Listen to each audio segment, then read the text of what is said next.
Muito boa tarde a todos. Então, hoje viemos fazer um comunicado muito importante. Além das pautas importantíssimas que temos hoje e amanhã na Câmara dos Deputados. Gostaria de comunicar a todos a minha renúncia à liderança da minoria da Câmara dos Deputados para transferir essa responsabilidade ao deputado Eduardo Bolsonaro. Tomamos essa decisão convictos de que o Brasil precisa de união e de coragem, especialmente diante das perseguições políticas que tanto o Eduardo quanto seu pai, Jair Messias Bolsonaro, estão sofrendo, além de tantas outras pessoas, como as pessoas do dia 8 de janeiro. Tenho convicção de que, acima de qualquer interesse pessoal ou partidário, existe algo maior, o compromisso com a nação brasileira.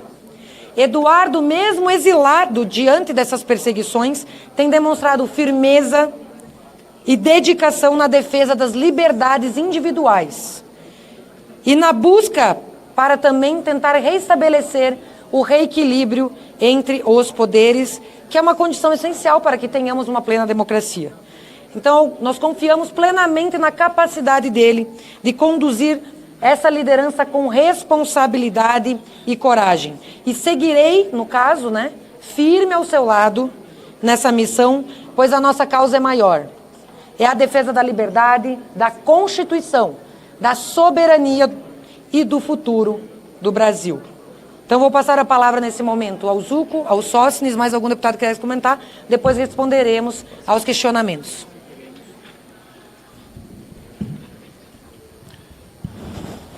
Boa tarde a todos.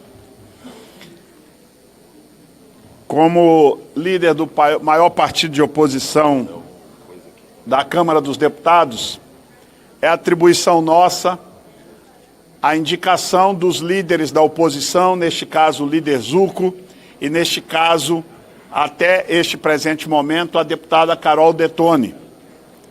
Ambos líderes têm feito um excepcional trabalho, mas devo, neste momento em que a Carol abre mão como um gesto de sua grandeza, como um gesto a ser registrado pelo nosso partido para a eternidade, Carol. Porque a política ela é feita de gestos. E quando nós, com a nossa assessoria, e quero agradecer todo o corpo técnico da assessoria do PL, fomos remontar toda a história acerca de atas da mesa diretora, e no dia quinta-feira, 5 de março de 2015, a então mesa diretora, presidida pelo então presidente Eduardo Cunha, que havia banido a opção de líderes partidários e membros da mesa diretora trabalharem remotamente, a pedido da então secretária da mesa, a terceira secretária Mara Gabrilli, houve uma alteração contra, naquele momento, a vontade do então presidente Eduardo Cunha, e a maioria da mesa decidiu voltar a valer esta prerrogativa de ausência e registro no painel eletrônico. Desde lá, este ato da mesa tem validade até o presente momento, desde 5 de março de 2015.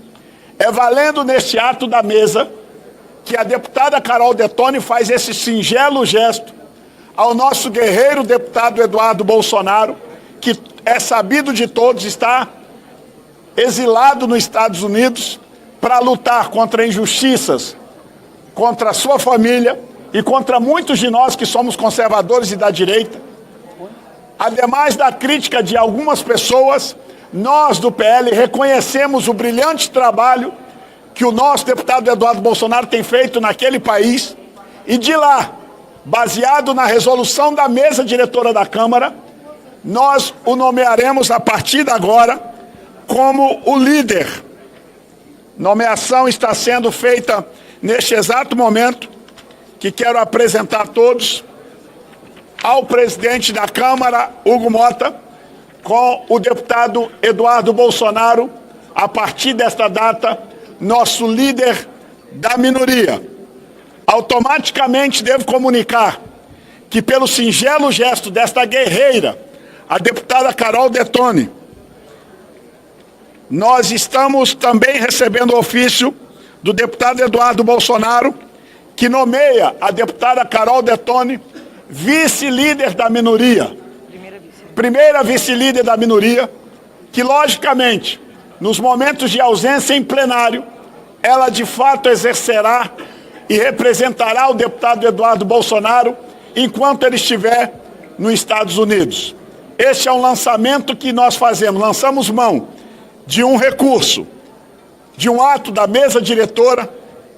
Já recebi questionamento de algumas pessoas que não tinham entendido qual era o nosso caminho regimental. Então, está aqui e depois será disponibilizado pela assessoria de imprensa do PL, via WhatsApp, a todos os senhores e senhoras, a resolução da mesa diretora que embasa a nossa decisão.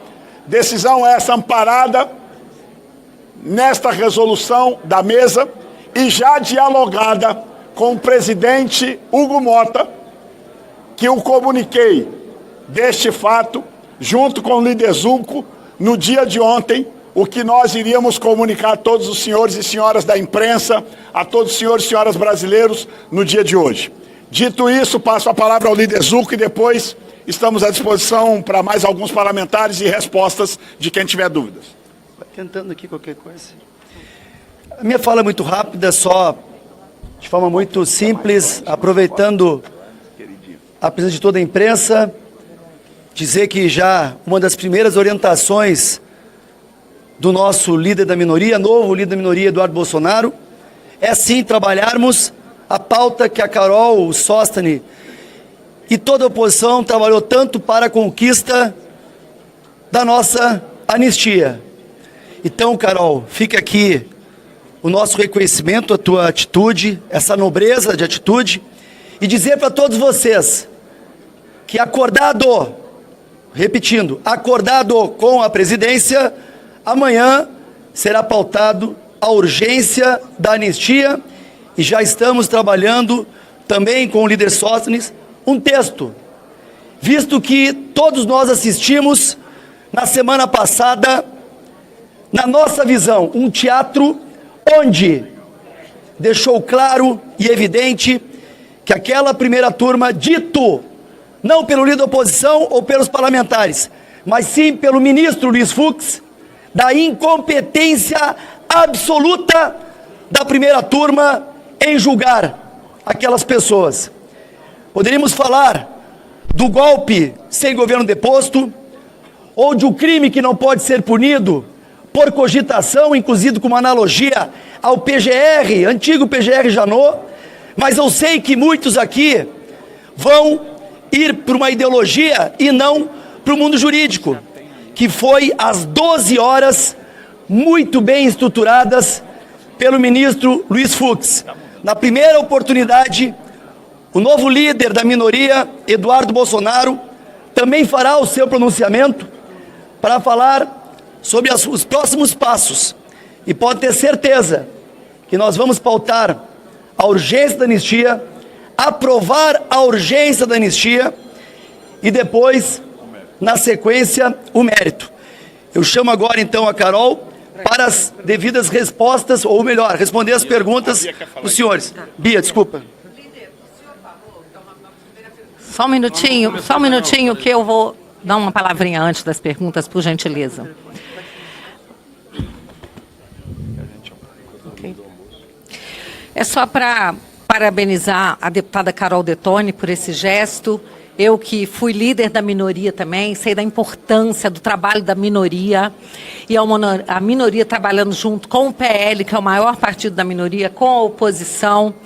Temos realmente muito que lutar, principalmente pela anistia, e o novo líder, o deputado Eduardo Bolsonaro, tem lutado muito com afinco, com dedicação total a esse tema. Quero falar aquelas pessoas que hoje têm familiares presos, que nós não desistimos de vocês nem por um minuto, e que nós não podemos, de forma alguma, baixar a cabeça para perseguições políticas. Esse é um momento muito delicado na história do Brasil e nós, a oposição, o PL, a minoria, estamos unidos, unidíssimos aqui na busca desse resultado. A anistia, ela precisa ser aprovada da forma mais ampla, totalmente ampla, geral e restrita. Foi assim que sequestradores, assassinos, guerrilheiros, terroristas receberam a anistia para pacificar o país. O que nós queremos é virar essa página da história,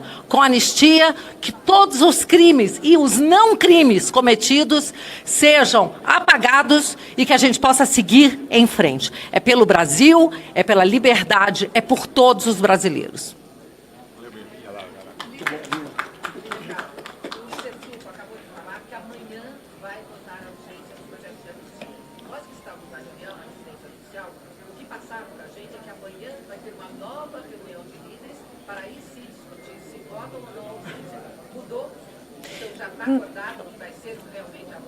Não, nós teremos uma reunião de líderes amanhã. Inclusive, metade dos líderes quer votar a MP da energia elétrica amanhã. E houve uma grande divergência com relação ao texto, né, da tarifa social e com relação a outras partes de compensação que não ficou bem esclarecido. Líderes, inclusive, do MDB ficaram questionando muito algumas partes do texto. E com relação à anistia, foi um combinado votar prerrogativas hoje e anistia amanhã. A urgência. Então, nós vamos ter essa reunião onde ratificaremos a nossa intenção de votar a anistia, com certeza. E também a designação do relator, né?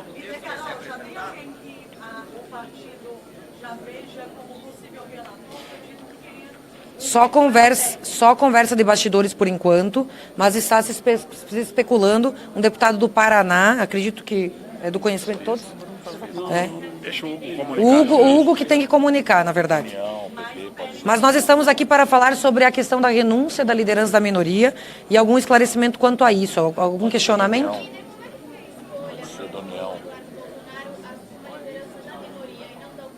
O Eduardo Bolsonaro já foi líder da minoria, já exerceu um brilhante trabalho. Inclusive, parte da equipe que ele tinha de tão competente ficou, inclusive está até hoje. E nós fizemos esse gesto por ele, por entender que ele está fazendo um gesto por nós e chegou a hora de fazermos um gesto por ele também, porque o Eduardo está autoexilado nos Estados Unidos, porque está clara a perseguição quanto a ele, quanto à família.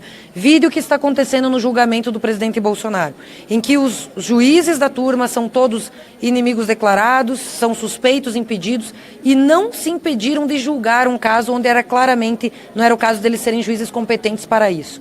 Então, da mesma forma, estamos protegendo, sim, o Eduardo Bolsonaro naquilo que tiver ao nosso alcance, porque ele está exercendo o seu mandato, só está à distância por uma vontade que não é dele, porque o processo que havia um arquivado contra ele está reaberto, então se ele botar o pé no país, com certeza ele vai ser perseguido. E nós não podemos admitir esse tipo de perseguição por palavras, ideias proferidas, porque isso é constitucional. O artigo 53 garante a nossa imunidade parlamentar, que não está sendo respeitada.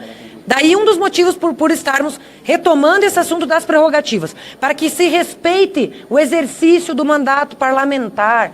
O ano passado, só relembrando, quando votamos, deputada Bia, lá na CCJ, as 4 medidas para o reequilíbrio dos poderes, ouvimos ministros do STF dizerem que quem votou a favor das medidas, eles iriam monitorar os posicionamentos. Ou seja, já somos monitorados por nossas opiniões, por nossas palavras e também agora pelos votos. Estamos numa hora realmente absurda da democracia relativa brasileira, em que deputados na tribuna estão com inquéritos abertos por palavras proferidas. Crime de opinião que não existe no Brasil está sendo motivo para a perseguição de mais de 30 deputados. Então não podemos permitir isso.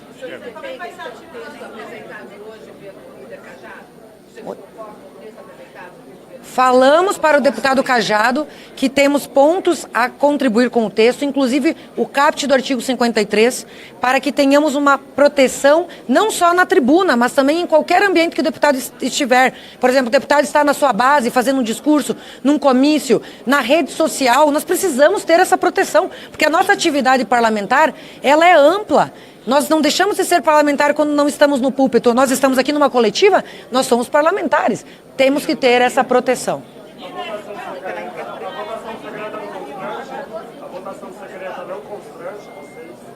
é um objeto de questionamento por parte de alguns deputados da nossa bancada e nós estamos debatendo esse texto.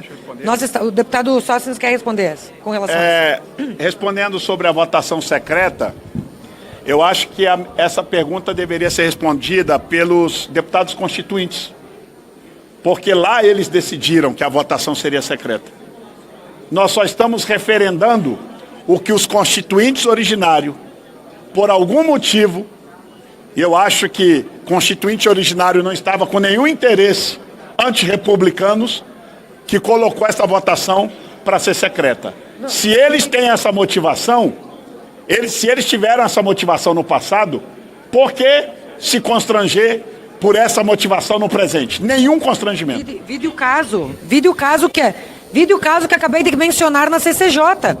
Quando temos deputados querendo reequilíbrio dos poderes, querendo votar a PEC 8 das decisões monocráticas, a PEC 28, eles votaram a favor. Os ministros do Supremo estão querendo monitorar quem votou a favor. Isso é uma clara perseguição. Então, para a gente poder ter independência no exercício parlamentar do voto delegado pela sociedade brasileira, que essa sim é soberana do poder no Brasil, porque o poder emana do povo, está na nossa Constituição, a gente tem que ter liberdade para poder agir, para poder votar, e não constrangimento de acordo com algum tipo de votação. Então, há momentos em que a votação secreta pode nos proteger de perseguições, como o caso que comentei agora há pouco na CCJ.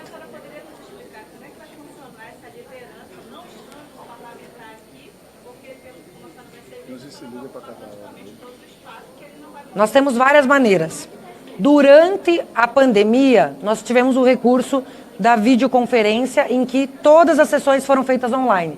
Nós iremos pedir para que ele possa se pronunciar online, para que ele possa fazer seus discursos.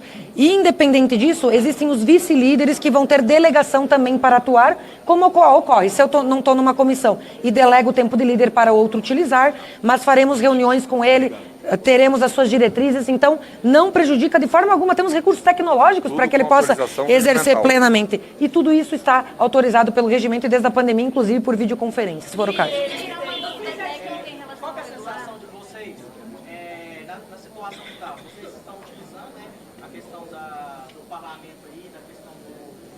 Assumir agora, né, a minorias, e como o partido sente com isso, essa perseguição que está, tanto do STF quanto de outros órgãos, aos parlamentares que estão atualmente, né,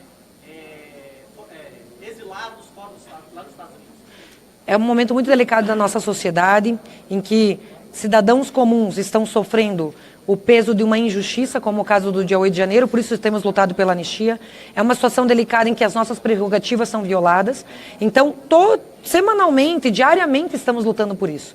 E não nos cansaremos até retomarmos o livre exercício da soberania popular por meio da livre representação, da plena representação exercida por nós aqui nos nossos mandatos. Então, estamos lutando por isso diariamente.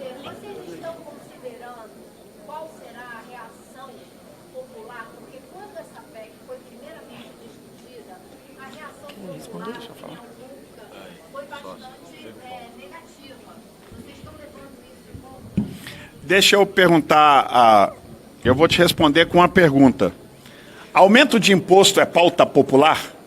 O atual governo do descondenado aumentou mais de 24 impostos em 2 anos e meio, a maioria deles votados nessa casa. Quando é para aumentar imposto, ninguém pergunta se é pauta popular, se a população aceita, até porque se perguntasse, ninguém é a favor de aumento de impostos. Nem sempre nós nesta casa votamos o remédio doce ou xarope. Seria muito bom para nós votarmos só xarope. Às vezes nessa casa a gente tem que votar morfina para curar um câncer. E o que nós estamos votando aqui agora é uma morfina para corrigir uma distorção que o STF vem fazendo de algum tempo para cá.